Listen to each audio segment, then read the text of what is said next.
안녕하세요. 김성길 목사와 함께하는 사람 이야기 제2단원의 G7 과정입니다.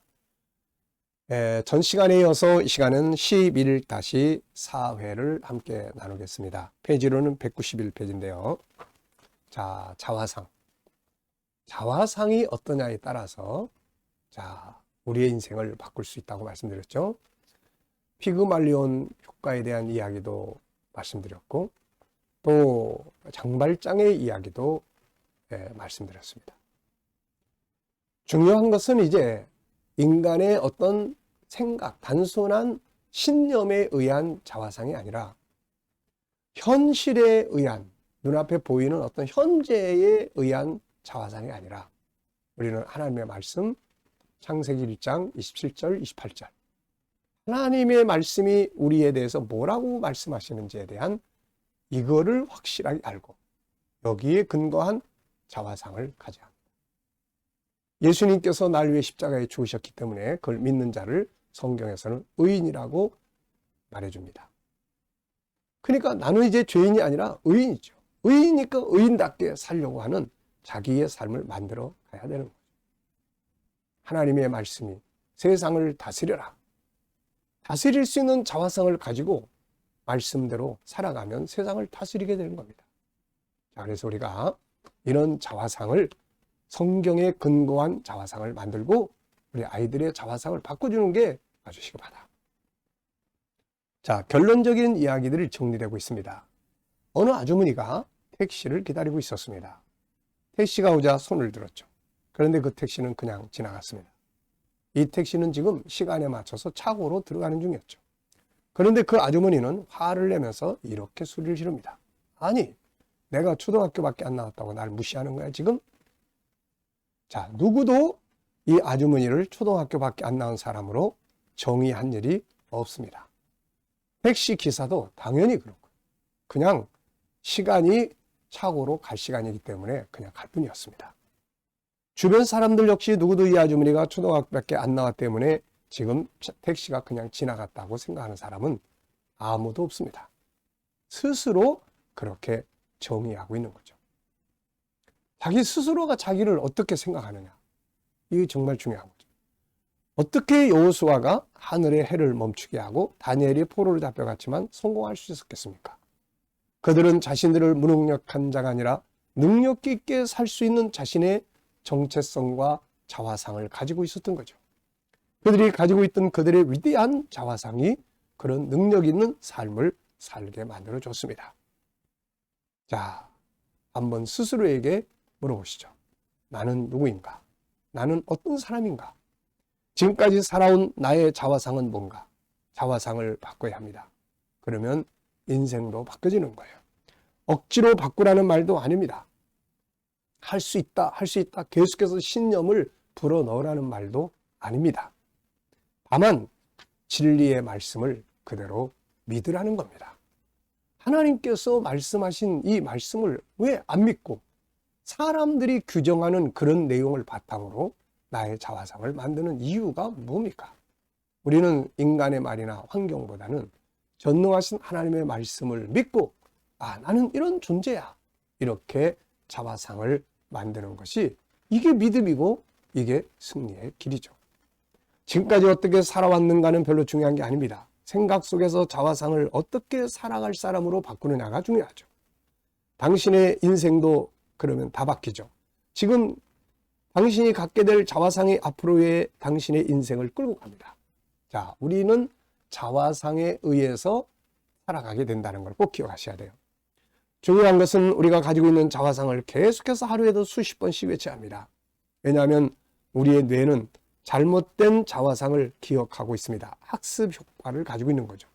이것을 새로운 자화상으로 바꿔야 합니다. 그러기 위해서는 창세기 1장 27절과 28절에 하나님의 형상으로 세상을 다스리는 나의 참된 자화상을 기억하고 계속 외쳐야 돼요.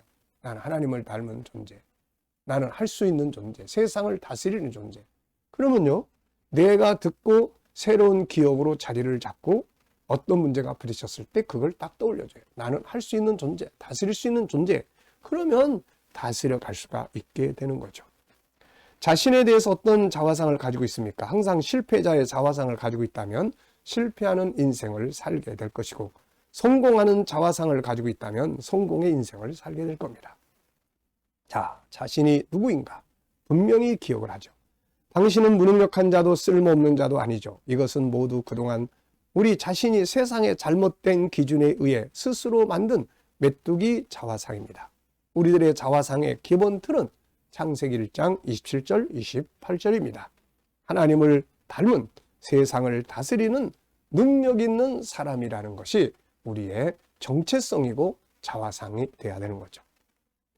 자, 창세기 1장 27절 28절 다시 한번 봅니다. 하나님이 자기 형상 곧 하나님의 형상대로 사람을 창조하시되 남자와 여자를 창조하시고 하나님이 그들에게 복을 주시며 하나님이 그들에게 이르시되 생육하고 번성하여 땅에 충만하라. 땅을 정복하라. 바다의 물고기와 하늘의 새와 땅에 움직이는 모든 생물을 다스리라 하시니라. 자, 이 속에 우리의 자화상이 들어있잖아요. 하나님을 닮은 자, 세상을 다스리는 자. 이제 자화상을 바꿔보시기 바랍니다. 바울 사도는 이렇게 말합니다. 고린도서 5장 17절에서 그런즉 누구든지 그리스도 안에 있으면 새로운 피조물이라. 이전 것은 지나갔으니 보라 새 것이 되었더라. 로마서 6장 11절 이와 같이 너희도 너희 자신을 죄에 대하여는 죽은 자요 그리스도 예수 안에서 하나님께 대하여는 살아있는 자로 여길지어다. 예수님은 우리가 새로운 자화상을 갖기를 원하시죠. 마가복음 9장 23절에 보면 할 수 있거든이 무슨 말이냐. 믿는 자에게는 능치 못하심이 없느니라. 믿는 자의 자화상, 믿음의 자화상을 가져야 된다는 거죠. 야고보 사도는 이렇게 공고합니다. 야고보서 1장 9절에는 낮은 형제는 자기의 높음을 자랑하고. 자, 바울이 고백한 고백을 우리도 우리 것으로 한번 삼아보면 좋습니다. 나는 고린도서 6장 9절 10절 무명한 자 같으나 유명한 자, 죽은 자 같으나 보라 우리가 살아있고 징계를 받는 자 같으나 죽임을 당하지 아니하고 근심하는 자 같으나 항상 기뻐하고 가난한 자 같으나 많은 사람을 부유하게 하고 아무것도 없는 자 같으나 모든 것을 가진 자로다.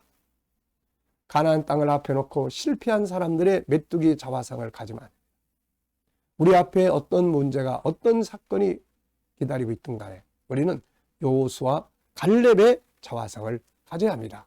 그래야 세상을 승리할 수가 있게 되는 거예요. 자, 여호수아 갈렙은 이렇게 외쳤습니다. 민수기 14장 7절부터 보면 이스라엘 자손의 온 회중에게 말하여 이르되 우리가 두루 다니며 정탐한 땅은 심히 아름다운 땅이라. 그 10명의 이 족장들은 전혀 다른 이야기를 하고 있어요. 우리들이 들어간 땅은 뭐 산지에 더 큰 무기들이 있고 우리보다 그 사람들은 키가 더 크고, 근데 여호수아 갈렙은 우리가 두루 다니며 정탐한 땅은 심히 아름다운 땅이라. 여호와께서 우리를 기뻐하시면 우리를 그 땅으로 인도하여 들이시고 그 땅을 우리에게 주시리라. 이는 과연 적과 꿀이 흐르는 땅이니라.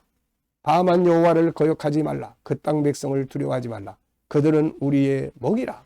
그들의 보호자는 그들에게서 떠났고 여호와는 우리와 함께 하시느니라. 그들을 두려워하지 말라. 자, 이 자화상을 오늘 우리도 가져야 할 것입니다. 자, 이 11장. 항상 우리의 생각하는 기능이 나의 자화상을 안 좋게 생각하는 것을 바꿔야 돼요. 그래서 말씀에 근거한 하나님을 닮은 세상을 다스릴 수 있는 이런 자화상으로 자기를 바꾸고, 우리 아이들도 이런 근본적인 말씀들을 바탕으로 해서 아주 좋은 자화상을 마음속에 가지고 공부도 하고 할 수 있도록 만들어줘야 되는 거죠. 자화상이 어떠냐에 따라서 그 사람의 인생이 달라지게 된다 하는 것을 우리가 꼭 기억을 하시기 바랍니다. 그래서 이왕이면 말씀이 이야기하는 그 자화상을 우리도 가지고 세상을 다스리는 하나님의 사람들이 다 되시기 바랍니다. 자, 당신은 누구입니까? 어떤 자화상을 가지고 있나요? 메뚜기 자화상을 가지고 있나요? 할 수 없다고 하는 자화상을 가지고 있나요? 아니면 할 수 있다고 생각하는 자화상을 가지고 있나요? 그 자화상이 오늘 여러분들의 인생을 만들어 줄 것입니다. 자, 기도하고 마치겠습니다.